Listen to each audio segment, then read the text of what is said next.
प्राण प्यारे ताको नहीं आज्ञा जमदग्नि स्नान उद्देश्य बाहरिले महान क्रोधी आज्ञा क्रोध अवतार के जमदग्नि तपस्वी ज्ञानी मध्य अतीत भविष्य वर्तमान कारी मध्य देखंतु टिके व्यतिक्रम हेले क्षमा देबे ना प्राण प्यारे ताको संगे धरले के काल विलंब करने आस नारी कर्तव्य नारी निष्ठा आ स्वामी पादरे मन प्राण दे पितृपुरुष को जलार्पण करबा बेले तमे मो हाथ रे मंजर रे जड़ ढालिबो उभय पति पत्नी दिजण गंगा नदी स्नान कले आज्ञा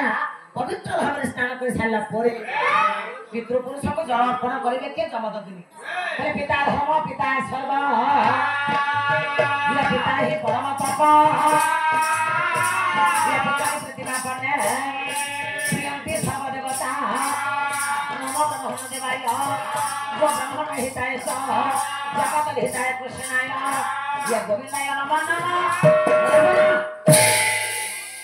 मु पर आरंभ खाइला बेले ऊपर काई जाइथिला अरे अन्य मनस्क ही जड़टा बाहर ढालछ मन रख समस्त को ठकी दे मते ठकीबा ना अतीत भविष्य वर्तमान कारी ज्ञान काम कहिले बोले आकाश मार्ग काई जाइथिला काई केला मा आकाश मार्ग रे इंद्र कर्प जयन तो गला बेले आगे जळ रे गोटे छाई पड़िला रथ पृष्ठ रे बसी जयन आकाश मार्ग रे गला बेले जेता पर छाई जे पड़ी छी रेणुका आज्ञा अन्य मनस्क ही टिके ऊपर को चाहि दे जलटा म ज्ञानी सजन स्वामी का हाथ रे टिके व्यतिक्रम ही बाहर पड़ी गला बोले सेठी छड़ा हो मो तपस्या म निष्ठा को तमे भग्न कल मु आशीर्वाद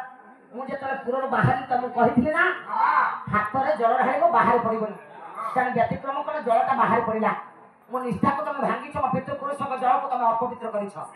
तेनो स्वामी पाखे थिला बेले तमे अन्य मनस्क ही अनंत मन प्राण देछ अतीत भविष्य वर्तमान कारी जमदग्नि कहले कहले आजी एही बाली पठार तमे रुह तुमरी मुखिर रक्तर पितृ पुरुष जल अर्पण करिवे पाते ये स्थान तमे अन्य स्थान को व्यतिक्रम करिवो ना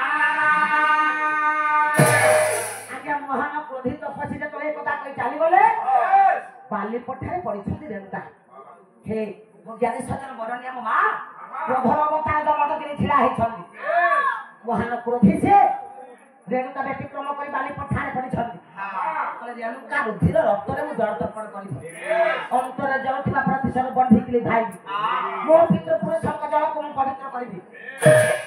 ए कथा चिंता कला बेले ये शून्य हतरे आज्ञा चारोटी पिला पहुंचिले गंडा शिकार करबा को जाइथिलो सब खाली खाली आसलो जाइथिलो अरे एडा बड़ा बन पछ तुमको शिकार मिलिया